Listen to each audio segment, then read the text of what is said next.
أعوذ بالله السميع العليم العظيم الحفيظ بوجه الكريم وسلطانه القديم من الرجس الخبيث المخبث الشيطان اللعين الرجيم وقبيله ونفخه ونفسه وهمزه بسم اللہ الرحمن الرحیم۔ تمام نبیوں کے سردار حضرت محمد صلی اللہ علیہ وآلہ وسلم اور تمام مذاہب کے سردار دین اسلام کے پیروکاروں، سلام علیکم۔ آج کی گفتگو جو ہے وہ حضرت حسین ابن منصور حلاج رحمۃ اللہ علیہ پر ہے۔ ابو الحسن خرقانی رحمۃ اللہ علیہ کے بعد میں نے ان کے ٹاپک کو چنا ہے اس لیے کہ حضرت ابو الحسن خرقانی رحمۃ اللہ علیہ کے اوپر بھی یہ چیزیں آشکار ہوتی تھیں، لیکن وہ ان کو جذب کر کے رکھتے تھے۔ ان کے بھی بہت سارے جملے ہیں، ابو یزید بستامی رحمۃ اللہ علیہ کے بھی، تو اسی ان کی گفتگو جو ہے وہ تقریباً ملتی بعض اوقات، تو میں نے اس ٹاپک کو جو ہے وہ چن لیا۔ ابو مغیث ابو عبداللہ حسین بن منصور حلاج، نام ان کا حسین ہے اور مشہور ہوئے منصور حلاج اپنے ابا کے نام سے۔ یہ بڑی عجیب بات ہے نا، کہ یعنی آپ کا نام حسین ہے، والد گرامی کا نام منصور ہے، تو مشہور ہوئے حسین نہیں منصور حلاج۔ جب بھی کوئی بولتا ہے تو بولتا ہے منصور حلاج، اور یہ بڑی عجیب بات ہے کہ بیٹا اپنے باپ کے نام سے مشہور ہوا، بہت عجیب بات ہے۔ میں سمجھتا ہوں کہ اس کی ریزن کیا ہو سکتی ہے کہ ایسا بہت کم ہوتا ہے، بلکہ آپ یہ کہہ سکتے ہیں کہ ہوتا ہی نہیں ہے کہ بیٹا اپنے باپ کے نام سے مشہور ہو جائے۔ تو اہل تشیع کا اس دور کے اندر کافی اثر و رسوخ تھا۔ ہو سکتا ہے کہ اگر بیچ میں سے منصور نکال دیتے، کیونکہ اتنا لمبا نام تو کوئی نہیں بول سکتا، تو حسین کے ساتھ حلاج لگتا لاحقہ، تو شاید یہ بے ادبی سمجھتے کہ حسین حلاج، تو کہا کہ حلاج جو ہے وہ منصور کے ساتھ لگے، لیکن ایسا ہو نہیں سکتا۔ اور صرف حسین بلاتے تو لکھتے ہوئے سمجھ میں آتی شاید وہ حسین ہے، امام حسین ہے۔ تو اب انہوں نے یوں کیا کہ منصور حلاج کے نام سے مشہور کر دیا، ورنہ ایسا ہوتا نہیں ہے۔ ہوتا یہی ہے کہ اصلی نام لیا جاتا ہے اور آخری لاحقہ جو ہے وہ لے لیا جاتا ہے۔ تو حسین ابن منصور حلاج رحمۃ اللہ علیہ، آپ جو ہیں حلاج جو ہے، حلاج کہتے ہیں کہ یہ جو روئی دھننے والے ہوتے ہیں، روئی دھننے والے، ان کو حلاج کہا جاتا ہے۔ اب کیا یہ واقعی ان کا بزنس یہ تھا یا سازش کی گئی؟ تو ان کا بزنس یہ نہیں تھا۔ تاریخ بغدادی کے اندر کیا کہتے ہیں کہ ایک مرتبہ جا رہے تھے کہیں، تو واسطہ شہر کا نام ہے، وہاں اپنے ایک دوست کے پاس پہنچے۔ اس کا کام یہ تھا، وہ روئی دھنتا تھا۔ اس کے پاس بیٹھ کے اسے کہنے لگے یار میرا ایک کام ہے، ذرا تم کر دو گے؟ کہنے لگا بھائی حسین میں تمہارا کام کیسے کروں؟ یہ مجھے روئی جو ہے یہ شام تک ساری کی ساری صاف کر کے بیج اس میں سے جدا کر کے مجھے دینا ہے، تو اگر میں تیرے کام کرنے پہ چلا گیا تو جانے اور آنے میں بڑا وقت لگے گا، تو میں یہی رہتا ہوں، میں نہیں جا سکتا۔ حسین ابن منصور حلاج رحمۃ اللہ علیہ کہنے لگے دیکھ تو میرا کام کر کیونکہ تو ہی کر سکتا ہے، میں یہاں بیٹھ کر تیرا کام کرتا ہوں، یہ روئی مجھ پہ چھوڑ دے۔ کہنے لگا سچ؟ کہاں سچ؟ تو چل۔ تو روئی پوری دکان میں بھری پڑی تھی، پوری دکان روئی کی ہے، تو ظاہر ہے روئی ہی تھی ہر طرف، لیکن اس میں خاص کوانٹٹی جو ہے اسے صاف کر کے پہنچانا تھا ورنہ اجرت نہ ملتی۔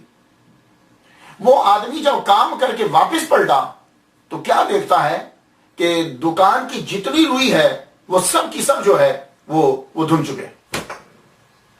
بڑا حیران ہوا، کہنے لگا یہ کام تو 2 ماہ کا ہے، یہ تم نے تھوڑے سے وقت میں کیسے کر دیا؟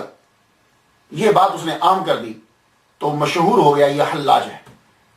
لیکن یہ نہیں ہے کہ یہ کام روئی کا کرتے تھے، یا آپ کہہ سکیں جسے جلاحہ کہہ لیں، نساج جسے کہتے ہیں، نہیں یہ کام ان کا نہیں، ان کو ویسے بدنام کرنے کے لیے نام لگا دی، لیکن ایسا کوئی بدنامی بھی یہ نہیں ہے، لیکن مشہور اسے کیا گیا۔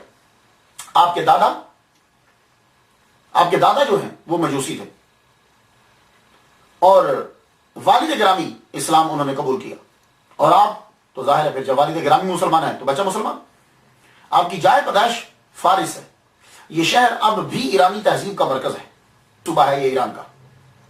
2006 کے اندر اس کی مردم شماری جو کی گئی اس کے مطابق 4.57 ملین لوگ جو ہیں وہ یہاں رہتے ہیں. تو منصور حسین ابن منصور حلاج رحمۃ اللہ علیہ خاندان ان کا غریب ہے، یہ بات یاد رکھیے گا. خاندان غریب ہے اور خاندان بھی چھوٹا ہے. آپ تستر میں آپ نے پرورش پائی. ولادت آپ کی 244 ہجری میں ہے، 857 عیسوی میں، اور وصال آپ کا 309 ہجری میں ہے. تو یوں کل ٹوٹل زندگی جو ہے ظاہر زندگی دنیا کے اندر حضرت حسین ابن منصور حلاج رحمۃ اللہ علیہ کی 65 سال ہے.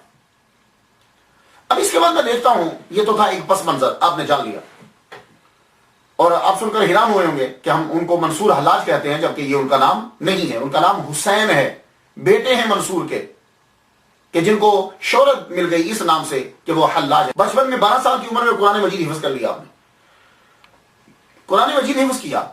لیکن یہ ہے ایسی چیز ملتی ہے کہ آپ کے خاندان کے اندر تصوف داخل ہو چکا تھا، اور سب سے پہلے آپ کی بڑی بہن جو ہے اللہ تعالیٰ نے اس کو بڑا اعلیٰ مرتبہ عطا فرما دیا تھا. اور یہ بہن کے اندر جو چیز ہے یہ یقیناً آپ کے ماں اور باپ دونوں، منصور ان کی زوجہ یعنی ان کے ماں باپ جو ہیں دونوں، مجھے یقین ہے کہ تصوف کی طرف راغب ہو چکے تھے. تبھی تو اولاد کے اندر یہ اثر آیا. قرآن مجید حفظ کرنے کے بعد سہل بن عبداللہ تستری رحمۃ اللہ علیہ سے علم حاصل کیا. 16 سال تک جو ہے، جب آپ کی 16 سال عمر جب تک ہے آپ یہیں پھر رہے. سہل بن عبداللہ تستری رحمۃ اللہ علیہ کے پاس علم حاصل کرنے کے بعد آپ پھر بغداد چلے گئے. حسین ابن منصور حلاج رحمۃ اللہ علیہ جنید بغدادی رحمۃ اللہ علیہ کے جا کے دربار میں بیٹھ گئے. اب یہ بہت بڑی عجیب ہوتی ہے، شاگرد کے پاس پڑھ رہا ہو یا مرید کے پاس پڑھ رہا ہو تو اٹھ کر استاد کے پاس چلا جائے، اور وہ بھی پھر جبکہ ترقی نہیں ہے، ابھی کچھ عرصہ گزارا ہے. تو یہاں حضرت جنید بغدادی رحمۃ اللہ علیہ کے پاس 1 سال رہے. پھر آپ نے سیر و سیاحت کو اپنا لیا اور مشاہدہ اور تجربے کو استاد بنا لیا. یہ استاد ہوتا بڑا مشکل ہے. جب مشاہدہ اور تجربہ استاد بنانے لگے تو بڑی محنت کرنا پڑتی. لوگ یہاں یہ کہتے ہیں کہ ان کو بددعا لگ گئی، ان کو پسند کوئی نہیں کرتا تھا. سہل بن عبداللہ تستری، حضرت جنید بغدادی اور ان کے سارے مریدین. وجہ یہ نہیں ہے، وجہ کچھ اور ہے، وجہ کچھ اور ہے. باقی ساری باتیں جو ہے وہ کھینچ کر الزامات کے اندر ٹھونس دی گئی ہیں، لیکن بات اصل میں کچھ اور تھی. بات کیا تھی؟ حضرت حسین ابن منصور حلاج رحمۃ اللہ علیہ، میں نے آپ کو بتایا کہ ان کی بڑی بہن جو تھی وہ بھی تصوف میں بڑا مقام رکھتی تھی. رات کے وقت جب وہ عبادت کے لیے اٹھتی تھی تو آسمان سے ایک زنجیر لٹکتی، اس کے اندر ایک پیالہ ہوتا، وہ پیالہ ان کے لبوں کو لگتا تو یہ سارا پیتی. حسین ابن منصور حلاج دیکھتے رہے. ایک دن جاگتے رہے کہ میں دیکھوں کہ ہوتا کیا ہے. وقت آیا، یوں زنجیر لٹکی، پیالہ اس کے ساتھ، جو ہی پینے لگے تو پیچھے سے آواز دی، اللہ کی قسم ہے تجھے بہن مجھے بھی کچھ دینا. تب ایک گھونٹ بچ گیا تھا. آپ نے پیالے کو روک لیا کہ یہ کون ہے اور یہ یہاں میرے پیچھے کیوں ہے یہ. تو آپ نے فرمایا، پھر کہا دیکھ بھائی تو اس کو برداشت نہیں کر پائے گا تو اسے مت پی، یہ مت لے، کہ نہیں کچھ تو دے دو. تو وہ ایک گھونٹ جو ہے وہ حسین ابن منصور حلاج رحمۃ اللہ علیہ کو دے دیا گیا. یہ بات نقل کی ہے فتاوی رضویہ کے اندر، جلد اس کی 12ویں ہے، صفحہ اس کا 20واں. الشاہ اعلی حضرت الشاہ احمد رضا خان بریلوی رحمۃ اللہ علیہ نے یہ بات نقل کی. تو اصل چیز جو ہے وہ یہ ہے، اصل چیز یہ ہے. اب جو ہی وہ پیالہ پیا تو اب ہر چیز آشکار ہو گئی.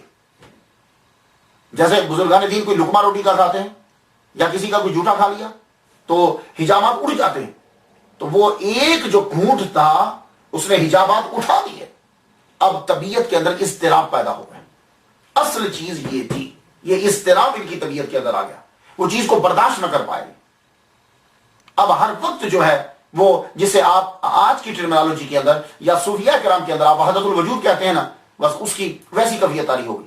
یہ خود میں رہتے ہی نہیں تھے، یہ اس کا اثر تھا کہ رک نہیں رہے سہل بن عبداللہ تستری رحمۃ اللہ کے پاس، رک نہیں رہے اپنے پیر کے پاس، رک نہیں رہے جنید بغدادی رحمۃ اللہ کے پاس. یہ اضطراب ان کو جو ہے وہ پھیرے رکھتا ہے. ایک جگہ سکون نہیں آ رہا. اب آپ نے سیر و سیاحت کو شروع کر دی. لیکن میں یہاں عرض کرنا چاہوں گا حضرت حسین ابن منصور حلاج رحمۃ اللہ علیہ پر اتنے اعتراضات ہوتے ہیں. پرانے لوگ جو ہیں، ابن ندیم بغدادی ہے اور ابن حوقل بغدادی ہے، اور تاریخ بغدادی جو ہے خطیب بغدادی نے جو لکھا ہے، یہ وہ لوگ ہیں کہ جن کی روایات البرونی نے اثار الباقیہ جو ہے، یہ کتاب، پرانی جتنی بھی کتابیں آپ پڑھیں گے نا، وہ ساری کی ساری جتنے اس کے راوی ہیں وہ سارے کے سارے حامد بن عباس وزیر خزانہ کے ٹاؤٹ اور چمچے تھے، اور یہ سب سے بڑا دشمن تھا. اب وہ کیا کرتے تھے کہ وہ روایات خود ہی گھڑتے تھے، خود ہی باتیں ان کے خلاف گھڑ دیتے تھے، کیونکہ گورنمنٹ نے کہا کہ مشہور کر دو اپنے جرم کو چھپانے کے لیے اس وزیر نے، تو وہ لوگ خود بولتے تھے. وہی روایات جو ہیں وہ ان کتابوں کے اندر آپ کو ملیں گی، اور انہی روایات کو جدید دور میں کئی لوگوں نے نقل کر دیا، جیسے سید سلیمان ندوی ہے. سید سلیمان ندوی نے ہو نقل کر دیا جیسا وہ وہاں تھا. لیکن میں آپ کو بتا دوں، میں نے بھی پہلے ریسرچ کی، میں بھی ڈولا، اگر کچھ نہ کچھ تو کتابیں پڑھی. سب سے پرانا جو ہے وہ ابن ندیم نے بہت لکھا ہے ان کے اوپر، اور ایک فرانس کے ڈاکٹر نے بھی لکھا، اس نے تو باقاعدہ ڈاکٹریٹ کی ڈگری جو ہے وہ انہی کے اوپر لی، 60 سال وہ ریسرچ کرتا رہا ان کے اوپر. تو میں نے کہا کہ میں دیکھوں کہ اولیاء کرام کیا کہتے ہیں. سب سے پہلے جو مجھے ولی کامل ملے ان کے بارے میں لفظ بولتے ہو، شیخ ابو العباس ابن عطا رحمۃ اللہ علیہ. آپ لوگ بھی یاد کر لیجیے، اب بعض اوقات ہم بدل جاتے ہیں. حضرت حسین ابن منصور حلاج رحمۃ اللہ علیہ کے بارے میں جب سنتے ہیں تو شیخ ابو العباس ابن عطا کون ہیں؟ پہلے یہ سن لیجیے. اللہ نے ان کو 10 بیٹے عطا فرمائے. اپنے بیٹوں کے ساتھ جنگل میں جا رہے تھے، راستے میں ڈاکوؤں نے پکڑ لیا، پکڑ کے آپ کے بچوں کو قتل کرنا شروع کر دیا. 1 بچہ، 2 بچہ، تیسرا، چوتھا، 5واں، 6واں، باپ کے سامنے بچے ذبح ہو رہے ہیں. اور شیخ ابو العباس ابن عطا یوں آسمان کی طرف دیکھتے جا رہے ہیں، مسکراتے جا رہے ہیں. 9 بچے انہوں نے ذبح کر دیے.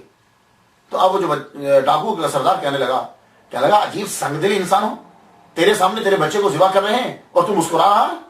تو کہنے لگے یہ تم نہیں کر رہے، تمہاری جرت ہی نہیں ہے کہ تم میرے بیٹے کو ذبح کر سکو.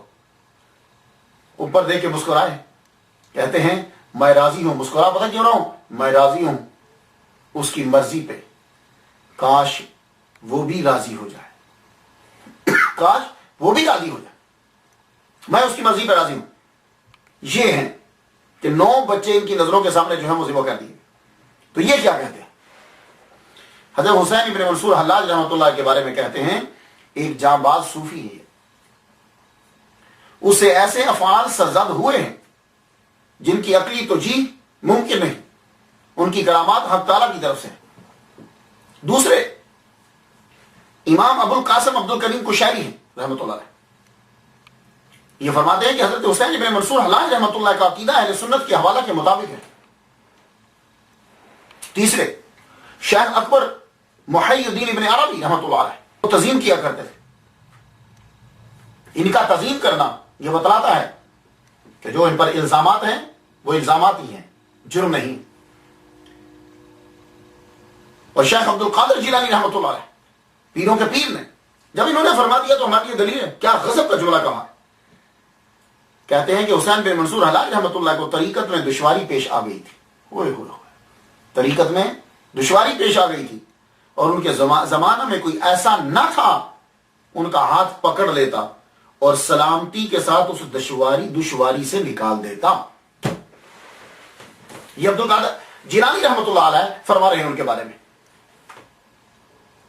مولانا جلال الدین رومی آپ ان کی ولایت کے مختلف تھے. علامہ عبد الوہاب شرانی رحمۃ اللہ علیہ آپ نے حسین ابن منصور حلاج رحمۃ اللہ علیہ کو اولیاء میں شمار کیا ہے اور ان کے عارفانہ اقوال اپنی کتاب طبقات الکبریٰ میں نقل کیے ہیں. تو ان کے اقوال کو نقل کرنا اس بات پہ دال ہے کہ علامہ عبد الوہاب شرانی رحمۃ اللہ علیہ بھی ان کے قائل ہیں. اب آ جائیے حضرت داتا گنج بخش علی جویری رحمۃ اللہ علیہ. حضرت داتا گنج بخش کا جملہ کہہ دینا ہمارے لیے کافی ہے.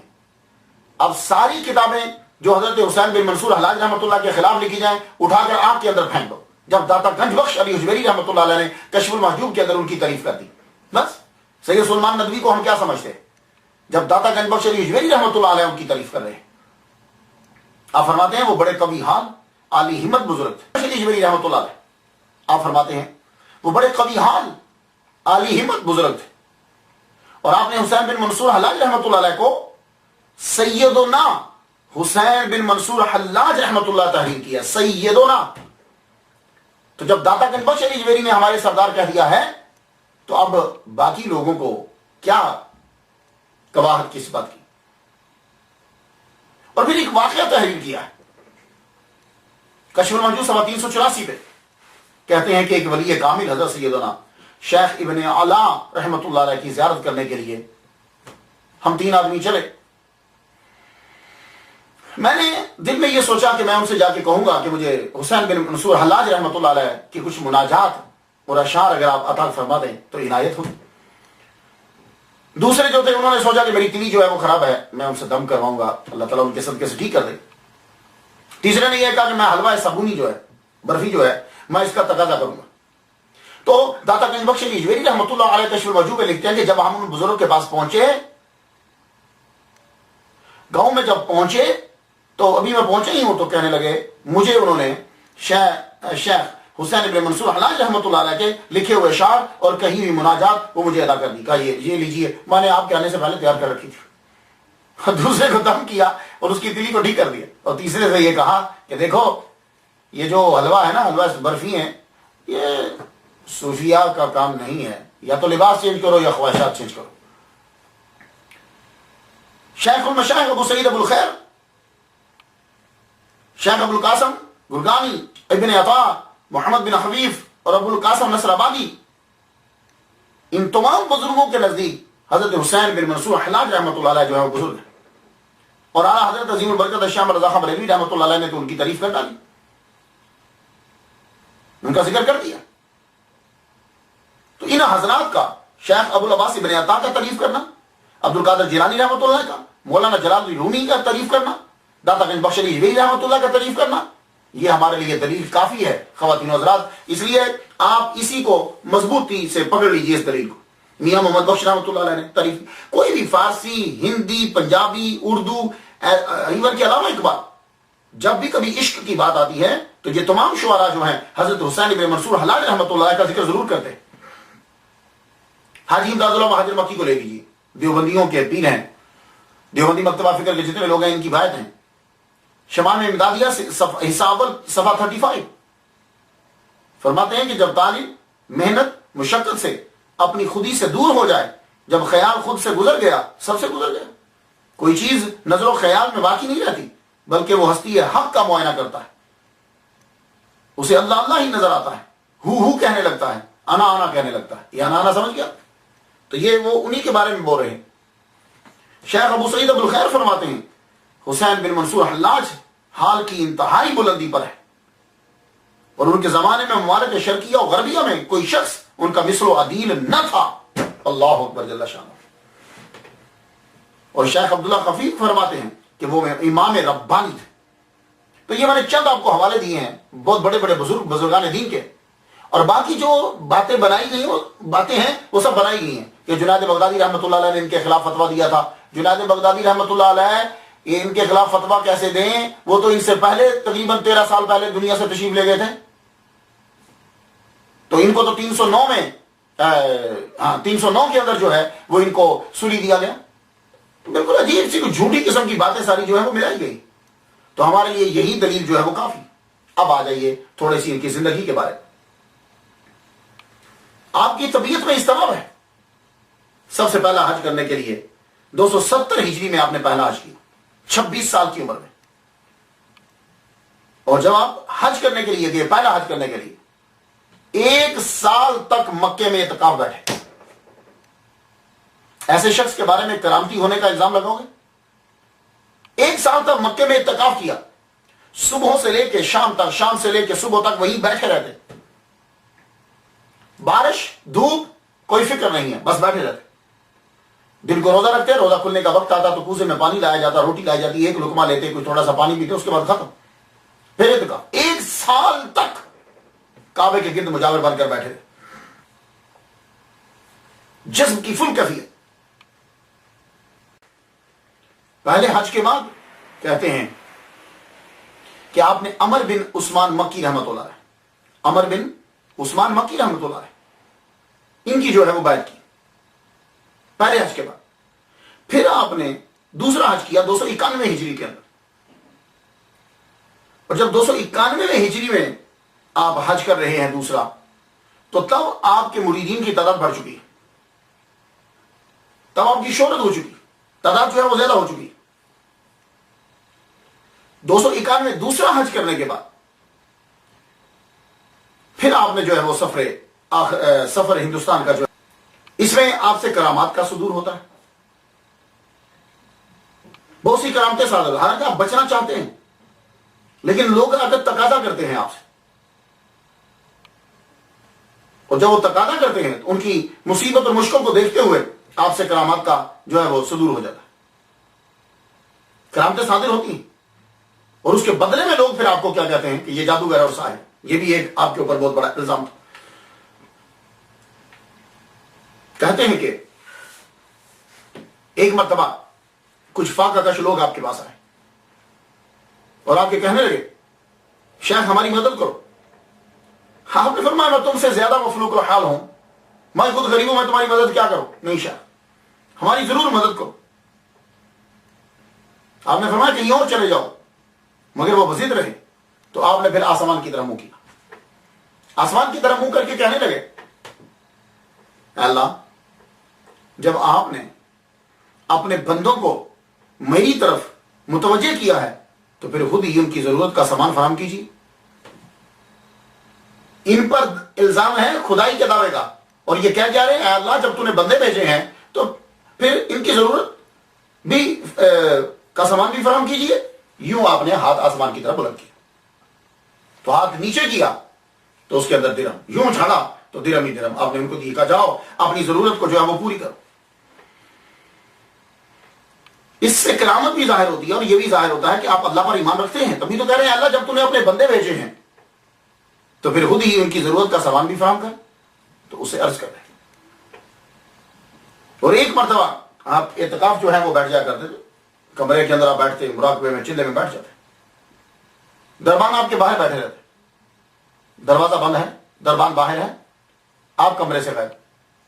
پتہ کیسے چلا کمرے سے غائب ہے؟ کہ آپ سارے مریدین نے یہ دیکھا کہ آپ شیر کے اوپر بیٹھے ہوئے خانقاہ کی طرف آ رہے ہیں۔ مریدین پریشان ہو گئے کہ دروازے کے اوپر بندے کھڑے ہیں، غلام کے کسی وقت بھی جو ہے وہ بلائیں گے، وہ دروازے پہ کھڑے ہیں، تو یہ نکلے کیسے؟ اور پھر آ رہے ہیں تو شیر پہ بیٹھ کر آ رہے ہیں۔ اللہ اکبر جل شان۔ تو وہ قریب آ کر کہنے لگے ڈرو مت، ایک سفر درپیش تھا، اللہ نے اس کی ڈیوٹی لگا دی، اس کائنات میں جو کچھ ہے موجود ہے وہ سب اللہ کی ملکیت، اور اسی کے فضل کرم سے ان تمام چیزوں پر اس کے بندوں کا حق ہے۔ یہ جملے میں آہستہ سے بہت سمجھیں آپ۔ اب اس سے کرامت ظاہر ہوتی ہے، اور کرامت کے ساتھ یہ بھی ظاہر ہوا کہ توحید پر آپ کا ایمان ہے، اور آپ یہ کہہ رہے ہیں کہ ہر چیز اللہ کی ملکیت میں ہے، لیکن وہ اپنا فضل کرتا ہے تو یہ چیزیں کسی بندے کے اندر کر دیتا ہے۔ تستر میں آپ نے قیام فرمایا، کرامات آپ کی ظاہر ہوئی، بہت شہرت ملی، لیکن آپ کی کرامات کو جادو کے زمرے میں ڈال دیا گیا۔ کہنے لگے یہ شعبدہ باز تھا، یہ جادوگر تھا۔ تو اگر یہ جادوگر اور شعبدہ باز ہیں تو پھر تو ساری کرامتوں کے آگے یہ لکھ دینا پڑے گا کہ جو کسی اگر بزرگ کا دشمن ہے تو وہ آگے لکھ دے کہ یہ جادو ہے، شعبدہ باز ہے۔ تو یہ جملہ کوئی نیا نہیں ہے، یہ محمد صلی اللہ علیہ وآلہ وسلم کے لیے بھی کہا گیا تھا کہ یہ جادوگر ہے، اور یہ جملہ حضرت موسیٰ علیہ السلام کے لیے بھی کہا گیا کہ وہ جادوگر ہے۔ اگر حضرت حسین بن منصور حلاج کے لیے کہہ دیا گیا تو کوئی نئی بات نہیں ہے۔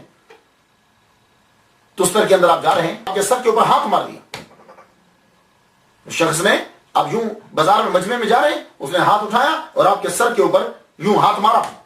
آپ نے مڑ کے کہا، مڑ کے دیکھا، آپ نے فرمان لگے یہ اچھا تو نہیں کیا تو نے، اسے مذاق سوچی۔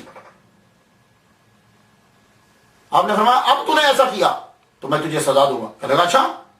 جو ہی اس نے ہاتھ اٹھایا آپ کو دوبارہ مارنے کے لیے، ہاتھ وہی سو گیا، وہی اکڑ گیا، خون رک گیا، اور ہاتھ جو ہے وہ سوکھ کے کانٹا ہو گیا۔ آپ کی طبیعت میں اضطراب تھا جو آپ کو ایک جگہ رکنے نہیں دیتا۔ اب اگر آپ چاہتے تو تستر میں اپنی طاقت بنا لیتے، مریدین تھے آپ کے، افرادی قوت بناتے، بصرہ میں بنا لیتے، لیکن نہیں، وہ اضطراب جو ہے وہ ایک جگہ رکنے نہیں دیتا آپ کو۔ پھر ایک روز آپ تستر سے روانہ ہوئے اور 5 سال تک خراسان میں رہے، سجستان، کرمان، پھر چلے فارس میں رکے جاتے. فارس میں لوگ یہاں آپ کو عبداللہ زاہد کے نام سے پکارنے لگے. فارس سے حواس چلے گئے, وہاں لوگوں کو تبلیغ کرنے لگے, بے پناہ مقبولیت ہوئی, لوگ ان کو حلاج الاسرار کہنے لگے, کیونکہ آپ محفل میں جو آتا توجہ فرماتے اس کا سب کچھ بتا دیتے. پھر ایک دن اس مقبولیت کو بھی چھوڑ کر نکل گئے. تستر, بصرہ, فارس, خراسان, کسی شہر میں رکتے نہیں. شہرت ہوتی ہے, لوگ گر جمع ہوتے ہیں, لیکن رکتے نہیں, وہاں سے پھر چل پڑتے. اب اس مقبولیت کو بھی چھوڑا اور شوق یہ اٹھا, چلیے کفرستان میں تبلیغ کرنے کے لیے چلتے. اب وہاں سے ہندوستان کی طرف بڑھے. تو آپ کے شہر سے لوگ آیا کرتے تھے, اہواز سے تستر کا کپڑا کشمیر لاتے, اور اس کے بدلے میں بہترین چینی کاغذ جو ہے, یہ چائنا کا بنا ہوا کاغذ جو ہے وہ لے کر جاتے تھے.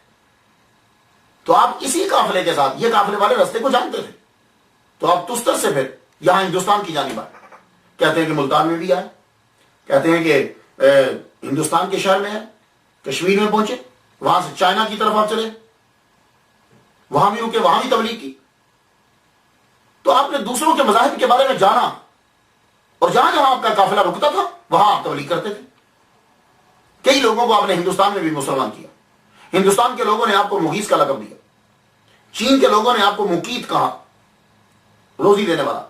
خراسان کے لوگ ممیز کہتے تھے, فارس کے لوگ ابو عبداللہ زاہد کے نام سے پکارتے تھے, اور مسلمان یہ جادوگر کہتے تھے اور کافر پکارتے تھے. فرق دیکھا آپ نے؟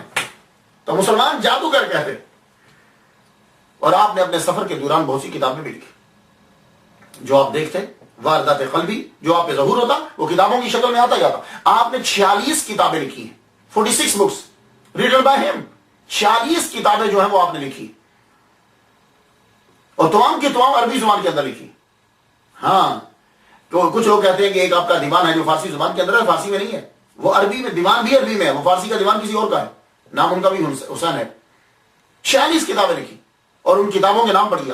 کچھ میں بتاتا ہوں. کتاب تفسیر کل ہو اللہ احد, کتاب توحید, کتاب العدل و توحید, کتاب قید الشیطان و امر سلطان, کتاب مدح نبی صلی اللہ علیہ وآلہ وسلم, اور سب سے زیادہ مشہور کتاب جو ہے وہ تواسین ہے, جو آپ نے آخر میں لکھی ہے, جو آخر میں لکھی. یعنی جب آپ کو 301 سے 309 تک آپ کو قید رکھا گیا ہے زندان کے اندر, اس قید خانے میں آپ نے کچھ کتابیں لکھی, اور آخری کتاب آپ کی تواسین ہے. تو اس لیے اگر آپ جاننا چاہو کہ آپ کا عقیدہ کیا ہے اللہ کے بارے میں, عقیدہ کیا ہے حضور کے بارے میں, عقیدہ کیا ہے صحابہ کے بارے میں, تو آپ تواسین پڑھیے. آپ پر بالکل واضح ہو جائے گا کہ یہ آدمی موحد ہے کہ نہیں. کیوں؟ حضور صلی اللہ علیہ وآلہ وسلم نے فرمایا انما الاعمال بالخواتین, اعمال کا دار و مدار خاتمے پر ہے. اگر آپ پچھلی زندگی پر اعتراض کرتے بھی ہیں تو پھر بھی آپ ان کی آخری زندگی اور آخر کے کلمات تواسین جو ہے وہ پڑھ لیجیے, وہ بالکل واضح کر دیں گے کہ اللہ کے بارے میں آپ کا نظریہ کیا ہے. 293 ہجری میں سیاحت سے واپس آئے, تیسرا حج کیا. تو لوگوں نے جب آپ واپس آئے تو لوگوں نے مشہور کر دیا کہ ہندوستان میں جادو سیکھنے کے لیے گئے تھے. اچھا, تو جو ہندوستان جائے واپس پلٹ کر آئے تو اس کی کرامتوں کو جادو کہیں گے, تو جو ولی اللہ ہندوستان میں رہ کے کرامتیں دکھا رہے ہیں ان کے بارے میں پھر کیا خیال ہے؟ یہ بہت بڑا اعتراض کیا گیا نا. آپ ہندوستان میں آئے, آپ نے جادو سیکھا. کیا آدمی ہندوستان میں اولیاء کرام جادو سیکھنے آتے تھے؟ کتنے اولیاء کرام ہیں. خواجہ معین الدین اجمیری چشتی رحمۃ اللہ علیہ کے پیر و مرشد خواجہ عثمان ہرولی رحمۃ اللہ علیہ, وہ بھی تو ہندوستان آئے تھے. کتنے پیران عظام ہیں جو ہندوستان آئے ہیں, اور کئی تو صحابہ کے بارے میں معلوم ہے کہ وہ تب ہندوستان جو ہوتا تھا, لاہور, ملتان, یہ سارے یہ ہندوستان میں ہی شامل ہوتے تھے, کشمیر, یہ سارے. تو یہ بات نہیں ہے. آپ کی طبیعت میں کس طرح آپ چاہتے تھے کفرستان میں جا کے آپ تبلیغ کرو. تو بغداد میں 293 ہجری میں بغداد تشریف لائے. لیکن یہ جو آپ تیسرا حج کر رہے ہیں, میدان عرفات میں ایک آپ دعا مانگتے ہیں, وہ دعا بڑی عجیب ہے. آپ بھی سنیے گا. مجھے لگتا ہے کہ یہ دعا جو ہے ان کے پیچھے لگ گئی اور قبول ہو گئی, ورنہ شاید یہ تیسرا حج کر کے جب واپس آتے تو شاید ان کی منزل کچھ اور ہوتی. لیکن میدان عرفات میں کہ جہاں دعا قبول ہوتی ہے, وہاں انہوں نے یہ دعا مانگی ہے, خدائے برتر بزرگ مجھے اس سے زیادہ بے نوا اور حاجت مند بنا دے جیسا کہ میں نظر آتا ہوں. یعنی جو میری یہ کیفیت ہے اس سے بھی زیادہ محتاجی اور فقر مجھے دے دے, اس سے زیادہ محتاجی دے دے مجھے, اور ساری کائنات کو پیدا کرنے والے مجھے رسوا کر دے. تاکہ لوگ لعنت بھیجیں. اے میرے رب لوگوں کو مجھ سے بیزار کر دے. دیکھ رہے ہیں دعا کہ مجھے رسوا کر دے تاکہ لوگ مجھ پہ لعنت بھیجیں, اور اے میرے رب لوگوں کو مجھ سے بیزار کر دے. بھائی یہ دعا کیوں مانگ رہے ہو, کیوں مانگ رہے ہو؟ تو حسین ابن منصور حلاج رحمۃ اللہ علیہ کہتے ہیں یہ لوگوں کو مجھ سے بیزار کر دے. کیوں؟ پھر جو شکر کا کلمہ نکلے میری زبان سے تو وہ فقط تیرے لیے نکلے. اب آپ سمجھیں. تو میں یہ سمجھتا ہوں, میں نے بہت پڑھا ہے, حالانکہ میں تھوڑی سی اسٹڈی کے بعد سیرت کو بیان کر دیتا ہوں, میں نے بہت دل لیے ہیں اس کی ریسرچ کرنے میں, بہت دل لیے ہیں.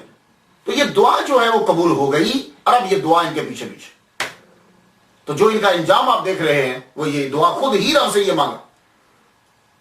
عجیب دعا تھی, کبھی کسی نے مانگی نہیں ہوگی اور دعا قبول ہوگی. وہ لوگ جو کرامت دیکھ کر قریب آتے تھے اب آپ سے دور ہونے لگے, روز بروز نفرت بڑھنے لگی. آپ کا علم, آپ کی گفتگو, آپ کی ہر شے, پھر بھی لوگ دور ہٹ رہے ہیں اور جان کے دشمن بن رہے ہیں. یہ وجہ کیا؟ وہی عرفات میں مانگی ہوئی دعا ہے آپ کی جو قبول ہو گئی. یہ بات یاد رکھیے گا. اس لیے دعا مانگتے ہوئے سمجھنا چاہیے کہ کیا مانگ رہے. سب سے پہلے اب کیا ہوا کہ گورنمنٹ آپ کے خلاف ہوئی. گورنمنٹ خلاف, گورنمنٹ جو تھی مقتدر باللہ عباسی خلفاء میں سے, اس کا وزیر تھا حامد بن عباس. یہ اہل تشیع میں سے. ابھی مجھے نہیں سمجھ آتی کہ یہ حسین بن منصور حلاج کا دشمن کیوں بنا, لیکن یہ جو حامد ابن عباس جو وزیر ہے, عیاش وزیر خزانہ, ہر قسم کی برائی اس کے اندر, سب سے بڑا اور یہ دشمن آپ کا یہ بنا. یہ اس وزیر خزانہ نے جو عباسی خلفاء کا بڑا مشہور وزیر ہے اور پاورفل ہے, خلیفہ سے بھی زیادہ پاورفل ہے. اتنا سونا خلیفہ کے پاس نہیں جتنا سونا وزیر اعظم کے پاس ہے, وزیر خزانہ کے پاس. وزیر اعظم بھی, وزیر خزانہ بھی, سب کچھ یہی ہے. اب یہ دشمن بنا. ایک مرتبہ حاجب جو ہے, یہ بہت بڑا عہدہ ہوتا تھا حاجب کا, ابن نصر کشوری بیمار ہو گئے. شاہی طبیب کو بلایا گیا کہ وہ علاج کرے. علاج کے لیے بلایا گیا تو اس نے تشخیص کرنے کے بعد یہ بتلایا کہ اگر سیب کھانے کو, ایپل سیب مل جائے تو یہ بندہ ٹھیک ہو سکتا ہے. مگر اس دور میں موسم ایسا تھا کہ پورے بغداد کے اندر سیب نہیں مل رہا, آؤٹ آف سیزن. ایک آدمی بیٹھا ہوتا, کہنے لگا اگر تم حسین بن منصور حلاج سے کہو گے تو کہیں بھی سیب ہوگا تو ملا کر دے گا. وہ آدمی گیا, یہ حاجی بیمار ہو گیا, آپ آئیے ذرا اس کا علاج کر دیجیے. اور ایک شاہی طبیب نے یہ کہا ہے کہ اسے سیب چاہیے. اب پتہ نہیں, پہلے انکار کیا, پھر پتہ نہیں کیا سوچی, کیا لگے وہ ہے کہا محل کے اندر. اٹھے ایک دم, اٹھے بڑے بڑے عمراء شرفاء سارے وہاں آئے ہیں تیمارداری کے لیے. آپ اپنی کلندرانہ شان سے داخل ہوئے. آپ نے پوچھا امیر تمہیں تازہ سیب چاہیے؟ ابن نصر بولا ہاں. فضا میں ہاتھ بلند کیا, بلند کر کے نیچے کیا تو یوں سیب پکڑا لیا, کہنے لگے یہ لے پکڑو سیب. اس واقعے کے بعد یہ حاجب آپ کا دیوانہ ہوا, محل کی عورتیں اور سب لوگ. تو محل کے اندر بھی شہرت آپ کی داخل ہو گئی. وزیر خزانہ کو یہ بات اچھی نہیں لگتی. اب اس نے کیا کیا, اس کی ہر طرح سے کوشش کی کہ ان کو ذلیل و رسوا کر دیا. بلا وجہ بے ربط باتیں, بے جوڑ, ایسے ہی گھسیٹ گھسیٹ کے لانا کہ رب تنگ کرنا روز, تاکہ یہ کوئی جملہ بولے اور اس جملے سے اس کو پکڑ کر قتل کر دیا جائے. اور یہی ہوا. اب اس نے کام شروع کر دیا. ایک دن ایک سٹوری بنائی اور الزام یہ لگایا کہ حسین ابن منصور حلاج یہ دعویٰ کرتا ہے کہ میں خدا ہوں. تو سٹوری کیا بنائی, علماء کو بلا لیا, قاضی کو بلا لیا, وہ سارے ظاہری فرقے سے تعلق رکھتے تھے, سب کے سب اس کے دشمن تھے, ان کے دشمن. بلایا گیا, آپ بیٹھے, بھائی تم خدائی دعویٰ کرتے ہو. کہا وہ کیسے؟ کہا یہ تمہارا ایک لیٹر ملا ہے جس کے اوپر لکھا من الرحمن الرحیم الی فلاں بن فلاں. یہ من الرحمن الرحیم یہ تو اپنی طرف سے لکھ رہا, خود کو رحمان رحیم کہہ رہا ہے. پہلے تو نے نبوت کا دعویٰ کیا, اب تو خدائی کا دعویٰ کر رہا ہے. اب دیکھو بتاؤ, یہ من الرحمن الرحیم جو ہے الی فلاں ابن فلاں, یہ کیا ہے؟ کیا اس سے یہ ثابت ہوتا ہے کہ وہ کہہ رہے ہیں کہ میں خدا ہوں؟ انہوں نے کھڑے ہو کے کہا دیکھو بلا وجہ تم تنگ کر رہے ہو, نعوذ باللہ. نہ میں نے نبوت کا دعویٰ کیا ہے, نہ کرتا ہوں, اور نہ خدائی کا. میں تو ایک عام آدمی ہوں اور اپنے اللہ کی عبادت کرتا ہوں. میں نے اسے نہیں لکھا. یہ من الرحمن الرحیم میں نہیں ہوں. اب یہ ایک الزام تھا, اسے ثابت کرنے کی کوشش کی جا رہی ہے کہ یہ لیٹر سے یہ ثابت ہو کہ وہ خدا ہے, جبکہ وہ کہہ رہے ہیں کہ میں اس کا دعویٰ نہیں کرتا. لیکن یہ ہے کہ آپ وحدت الوجود کے قائل ہیں جیسا کہ دوسرے صوفیاء ہیں. وہ ہوتا کیا ہے کہ آدمی جب خود کو ختم کر دیتا ہے, کیا کیسے ختم کرتا ہے کہ آدمی ہر چیز کو یہ سمجھتا ہے کہ یہ کچھ نہیں ہے, صرف اور صرف اللہ ہے بس. اور یہ اللہ ہے کا مطلب لوگ کیا سمجھتے ہیں کہ ہر چیز اللہ ہے. نہیں, وہ سمجھتے ہیں کہ ان چیزوں کا کوئی وجود ہی نہیں ہے. اگر مجھے ہمہ وقت کسی کو یاد رکھنا ہے یا کسی کا تصور رکھنا ہے یا کسی کے بارے میں سوچنا ہے تو مجھے صرف اللہ کی ذات کے بارے میں سوچنا, بس یہ ہوتا ہے. وہ گم ہو جاتا ہے, اسے کچھ چیز پھر کچھ نظر نہیں آتا. یہی ان کے ساتھ کہا گیا کہ تو اپنے آپ کو انا الحق کہتا ہے اور یہ بھی تیرا خدائی دعویٰ ہے. کہا نہیں, میں انا الحق, میں خدا ہی, میں اللہ کا بندہ ہوں. اب یہ بھی بہت بڑا اعتراض کیا جاتا ہے کہ آپ نے خود کو انا الحق کہا. تو اللہ کے بندو, کیا حق اللہ کا نام ہے؟ پہلی بات یہ ہے کہ انا الحق سے خدائی کا دعویٰ کہاں سے ہو گیا؟ حق اللہ کا نام ہے.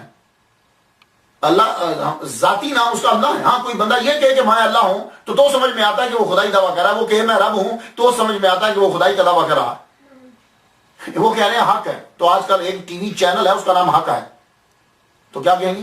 میرے ایک دوست ہیں, وہ پاکستان گئے ہوئے, میں نے ان سے پوچھا بھائی آپ کا نام کیا ہے؟ کہنے لگے میں حق ہوں. لو, تو اب وہ کافر ہو گئے. بس اصل میں بات یہ تھی کہ حامد بن عباس یہ چاہتا تھا کہ ہر بات کو کسی نہ کسی طرح ایسی جگہ پہ موڑ پہ لے جاؤ کہ جس سے اس شخص کا قتل ثابت ہو جائے اور میں اس شخص کو قتل کروں, اور دعا وہی الفاظ کی پیچھے لگی ہوئی ہے, اور یہ شخص آپ کو قتل کر دینا چاہتا ہے. 297 ہجری میں پہلی دفعہ کہتے ہیں کہ آپ کو گرفتار کیا گیا. 298 ہجری میں چھوڑ دیا گیا. 301 ہجری میں آپ کو پھر گرفتار کر لیا گیا. وہ خود ہی یہ الزام بناتا, جھوٹے گواہ بھی خود ہی لاتا اور پھر زندہ میں ڈال دیا جاتا. اور یوں کرتا, روز بلا لیتا دربار میں, علماء کو بھی, قاضیوں کو بھی بٹھا لیتا, اور حضرت حسین بن منصور حلاج رحمۃ اللہ سے سوالات شروع ہو جاتے. اب کب تک آپ کی تربیت میں بھی اس طرح ہے, کب تک برداشت کریں گے؟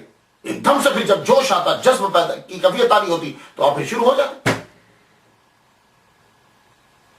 301 سے 308 تک آپ کو مسلسل جیل برداشت کرنا پڑی.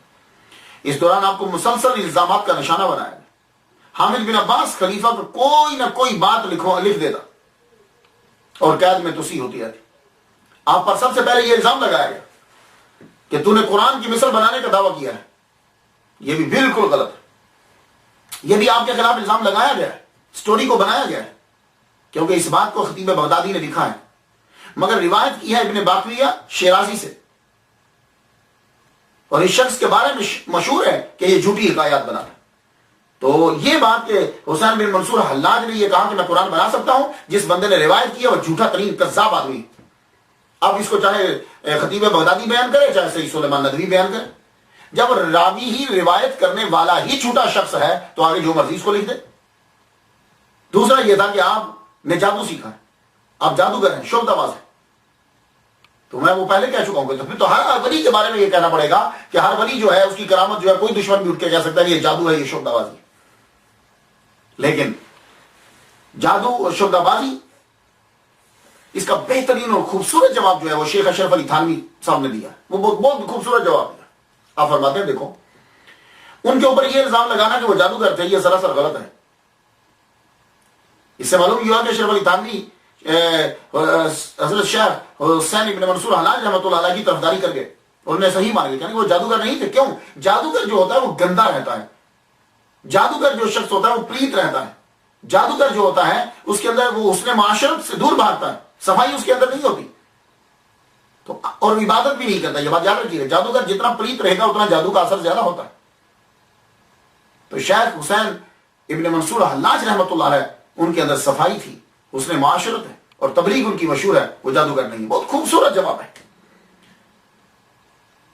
اور پھر یہ کہا گیا کہ آپ کرامتی فرقہ کو پیروکار تھی, ان کے مذہب کو پھیلانا چاہتے تھے, سراسر غلط ہے. کرامتی جو ہیں وہ کعبہ کی عزت نہیں کرتے, کرامتی فرقہ جو ہے، اور یہ 1 سال تک کعبہ کا طواف کرتے رہے. کرامتیوں نے جا کر کیا کیا تھا کہ وہاں سے حجر اسود اٹھا لیا تھا، کئی حاجیوں کو طواف کے دوران قتل کر دیا اور زمزم کے کنویں کو بھر دیا حاجیوں کے قتل سے، اور یہ وہاں یہ 3 مرتبہ حج کر کے آئے ہیں. تو اس لیے یہ الزام بھی سراسر غلط ہے. تو جتنے بھی لوگ ہیں، سید سلیمان ندوی، ابن ندیم بغدادی، خطیب بغدادی، پہلے اور بعد والے، سب کوئی وجود نہیں ہے ان کے اعتراضات، کچھ نہیں. ان الحق کا جو اعتراض کیا جاتا ہے، تو موسیٰ علیہ السلام کا واقعہ پڑھ لیجیے قرآن مجید کے اندر. اللہ تعالیٰ نے خود بیان کیا ہے کہ ایک درخت میں سے آواز آ رہی ہے کہ میں تمہارا رب ہوں، انی اللہ، میں اللہ ہوں. تو کیا کہیں گے پھر؟ قرآن مجید کو کیا کہیں گے؟ تو حامد بن عباس نے اپنا اثر و رسوخ اور پیسہ دونوں استعمال کیے، ان کے کردار کو کرپٹ کرنے کے لیے، ختم کرنے کے لیے پیسہ بھی استعمال کیا، اور بندے وہ خود خریدتا تھا. سید سلیمان ندوی نے یہ کہا کہ وہ شیعہ تھا، معتزلہ تھا. تو سوال یہ ہے کہ پھر شیعوں نے کیوں نہیں ان کی طرفداری کی؟ جتنی آپ کے خلاف باتیں ہیں وہ سب ابو القاسم زنجی اور اس کا باپ جو ہے یہ راوی ہے، زیادہ تر یہ راوی ہے، اور یہ دونوں کے دونوں درباری ہیں حامد بن عباس کے. یہ میں آپ کو بڑی تحقیق سے یہ باتیں بتا رہا ہوں کہ ان کے بارے میں جتنا کچھ ہے وہ ان لوگوں کا ہے، حامد بن عباس کے چمچوں کا ہے، ابو القاسم زنجی کا ہے، اس کے ابا کا ہے. یہ کذاب راویوں کا ہے کہ ان سٹوریز کو بنایا گیا اور حکومت کا پیسہ لگا اس کے اوپر، آپ کو قید کر دیا گیا. ایک دن 13 بیڑیاں آپ کے پاؤں کے اندر پہنا دی گئی، یعنی اتنے سنگین آپ کو سمجھا گیا کہ یہ مجرم ہے اور آپ قید میں ہیں.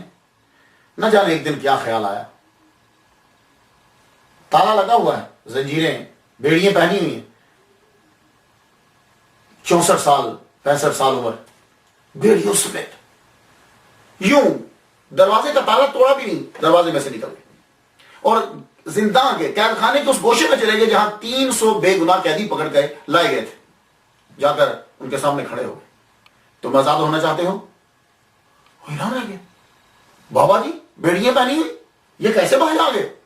تم آزاد ہونا چاہتے ہو؟ تو کہنے لگے تو تم خود آزاد ہو جاؤ نا، تمہارے یہاں بھی تو بیڑی ہیں.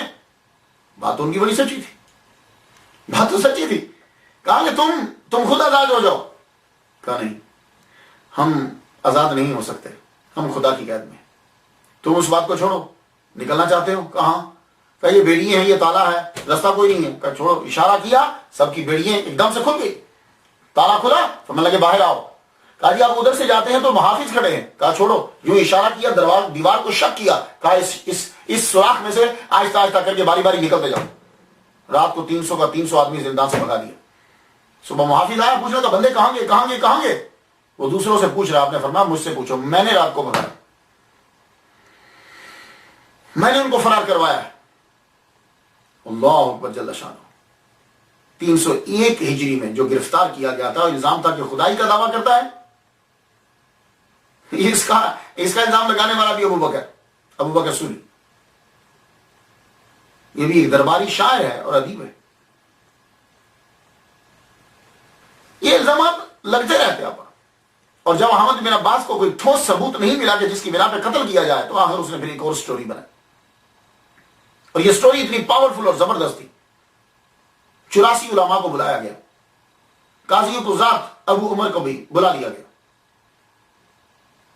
وہ بھی آیا، سب کے سب لوگ جو ہے وہ بیٹھ گئے.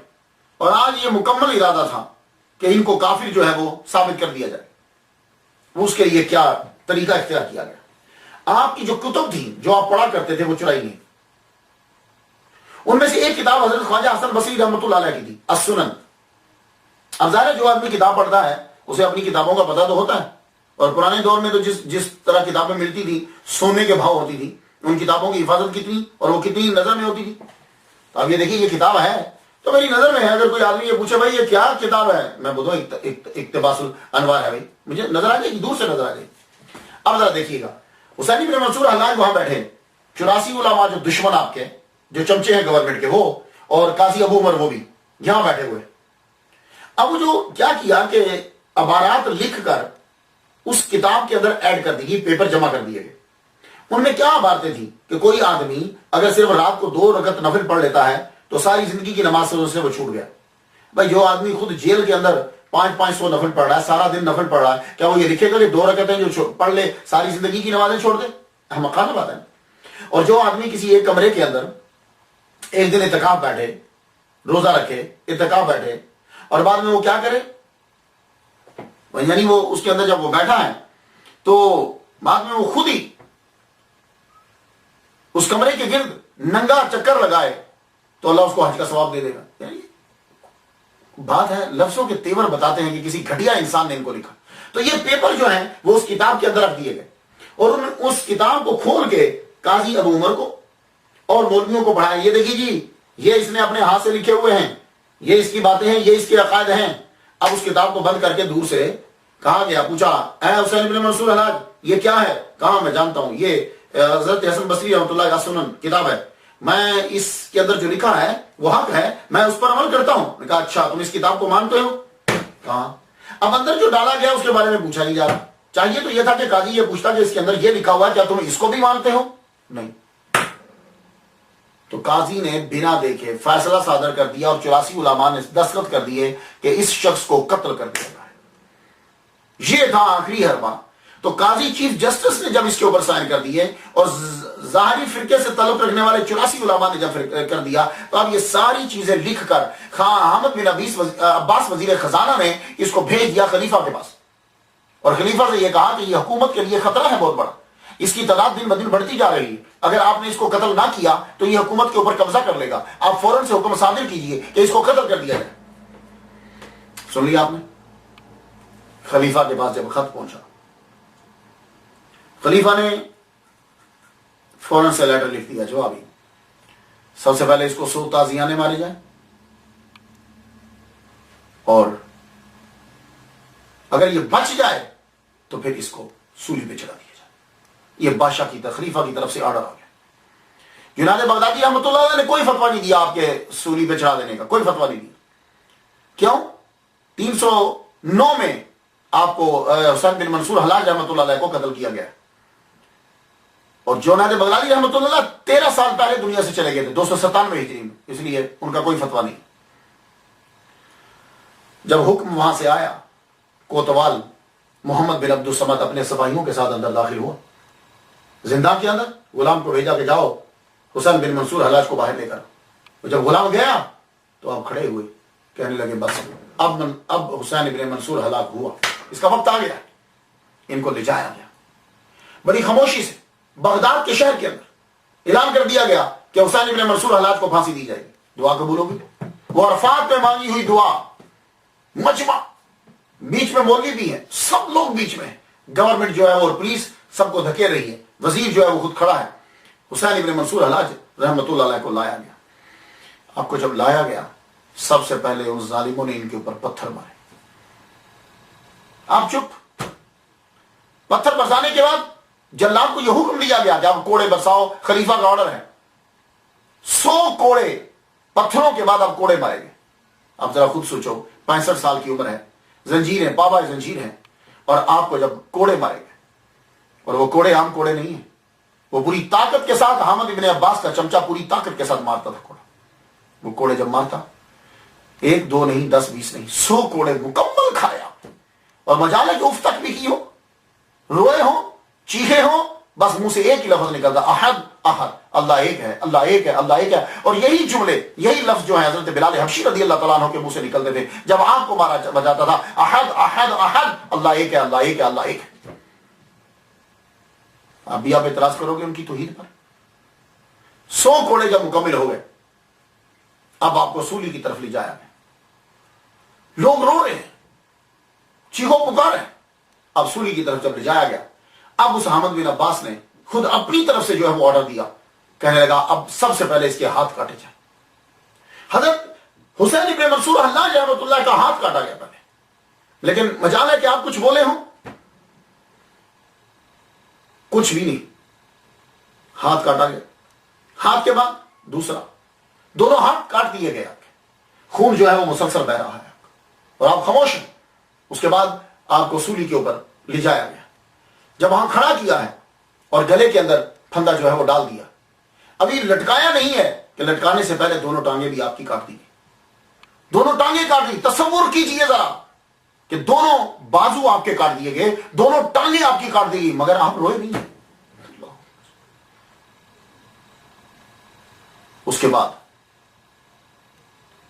آپ کو پھانسی پہ لٹکا دیا گیا, خون آپ کا بہتا رہا, اور ایک دم سے جب جھٹکا لگا, اب ایک بار جلاد نے آگے بڑھ کر تلوار کا وار کیا اور آپ کی گردن بھی جدا کر دی. لیکن دنیا یہ دیکھ کر حیران رہ گئی کہ جب آپ کا سر, آپ کے بازو, آپ کے پاؤں, یہ چیزیں جب کٹی, ہر ایک سے ان الحق ان الحق ان الحق ان الحق ان الحق شور برپا ہو گیا بغداد کے اندر. لوگ ایک دوسرے کو دیکھ رہے ہیں, یہ آواز کہاں سے آ رہی ہے؟ ان الحق ان الحق ان الحق ان الحق ان الحق, آپ کے اعضاء میں سے آواز آئی. میں یہ پوچھتا ہوں, حضرت حسین ابن منصور حلاج رحمۃ اللہ علیہ کی پوری زندگی کو پڑھ دو, کون سا جرم ہے کہ جس کی سزا یہ بنتی تھی کہ پہلے پتھر برسائے جائیں, پھر کوڑے مارے, پھر ہاتھ کاٹے جائیں, پھر بازو ان کے پاؤں کاٹے جائیں, اس کے بعد سر جو ہے وہ تن سے جدا کر دیا جائے. یہ کون سا ایسا جرم ہے جس کی سزا یہ ہے؟ کیا ان سے کوئی ایسا جرم سزا ہوا؟ تو یہ سزا کو دیکھنے کے بعد ہر ایک آدمی, سید سلیمان ندوی اور اس کے جتنے لوگ ہیں, سب کے سب لوگ یہ ماننے پر مجبور ہو جائیں گے کہ بات کوئی, ان کا کوئی جرم ایسا ہے ہی نہیں ہے, کوئی ایسا جرم نہیں ہے.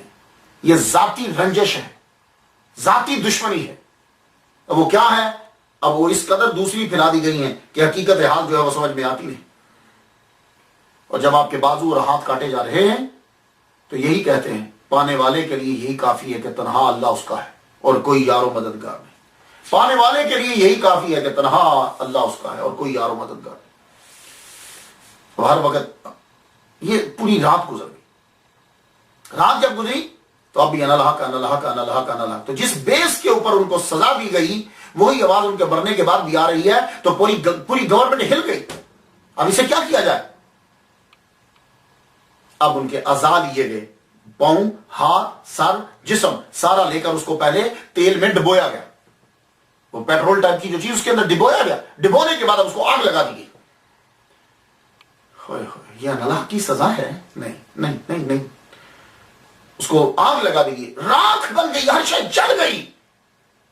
بلندی پہ جا کے اس راکھ کو پکڑ کر دریائے دجلہ کے اندر پھینک دیا. جب دریائے دجلہ کے اندر پھینکا تو ایسی طغیانی آئی کہ دیکھیے دریا کی لہریں باہر نہیں آتی, تو طغیانی اتنی آئی کہ لہریں بغداد کی, اور وہ لہریں بند نہیں ہو رہی, مسلسل آتی جا رہی ہیں کہ گورنمنٹ پریشان ہوگی کہ شاید بغداد ڈوب نہ جائے.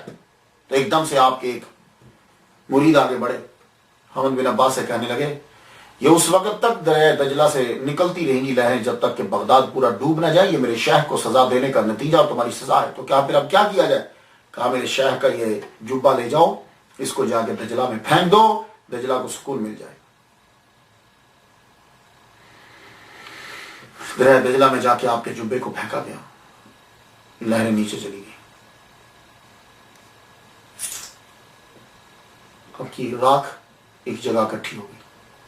اس راکھ کو لے کر پھر آپ کا روزہ جو ہے وہ بنا دیا گیا, قبر بنائی گئی. لیکن ایک جگہ میں پڑھتا ہوں کہ خلیفہ کی جو ماں ہے اس نے آپ کے سر کو 1 سال تک خزانے میں رکھا.